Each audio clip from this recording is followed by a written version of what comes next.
We're here in front of this very expensive piano with Senator Penny Wong, who has just delivered the 2014 Commencement address.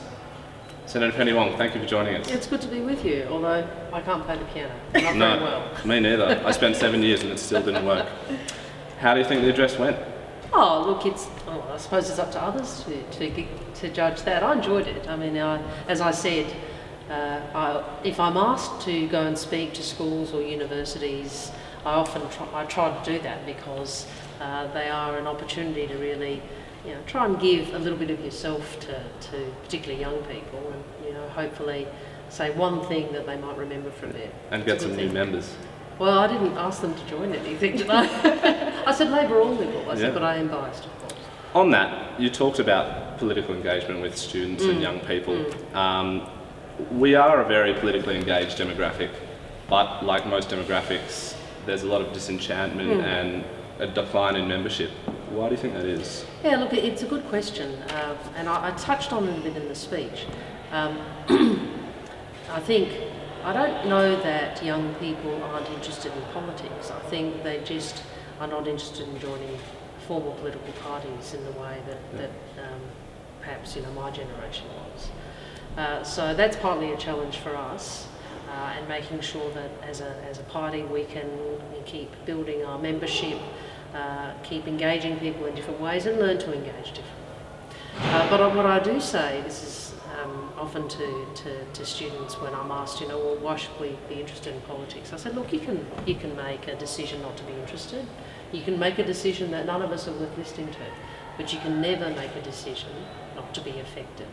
So if you're going to be affected, I think it's always better to be engaged. Well, talking about being affected, in your speech you did talk about injustice and the importance of standing up for the little guy. And there's significant concern in the community about the people in the detention centers, particularly considering the recent protests, injuries and death. Do you believe that represents a failure in the policies of mandatory detention and offshore processing, which are supported by both political parties? Yeah. Well, first I think I touched on this in one of my answers. Look, this current tragedy, the most recent tragedy, and what has occurred in recent days is obviously deeply concerning and deeply saddening. I don't have as much information, nor do you, as I'm sure we would like, because the government hasn't released much information. I think they should do that. But you've asked a broader question, which is about what is the right policy. And I think the point I've always made is I think this is a difficult and complex public policy area. I don't think the answers are clear.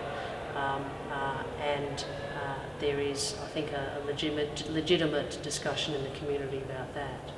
I think what has made the asylum seeker debate about asylum seekers in this country so difficult for many years has been that it's been overlaid with a lot of prejudice and a lot of, I think, poor choices of language and ways of speaking about a group of people that is not helpful.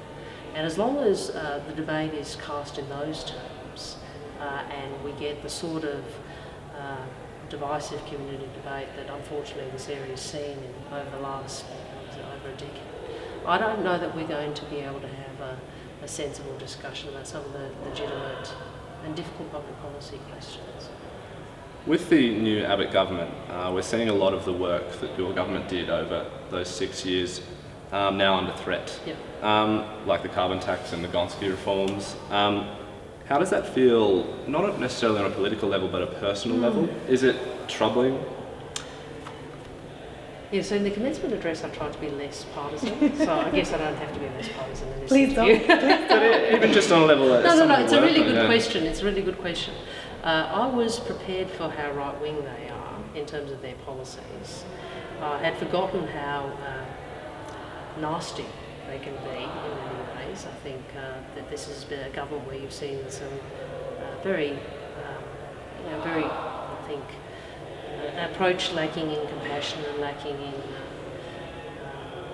what's the word, maybe honour from some of its members. But it is difficult, but not because you talked about it in terms of legacy. It's not so much that as what it means for people.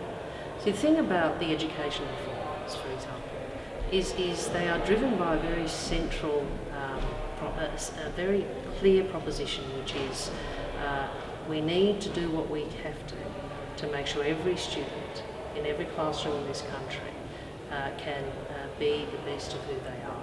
And we do not currently deliver that demonstrably. So if you take all the data, etc., about disadvantage, we demonstrably don't. So that should be the guiding principle. And so I think what saddens me is less, oh well, that was our reform and they're junking it, but more what that means for those whose opportunities we were trying to enhance. Yeah. That's what matters.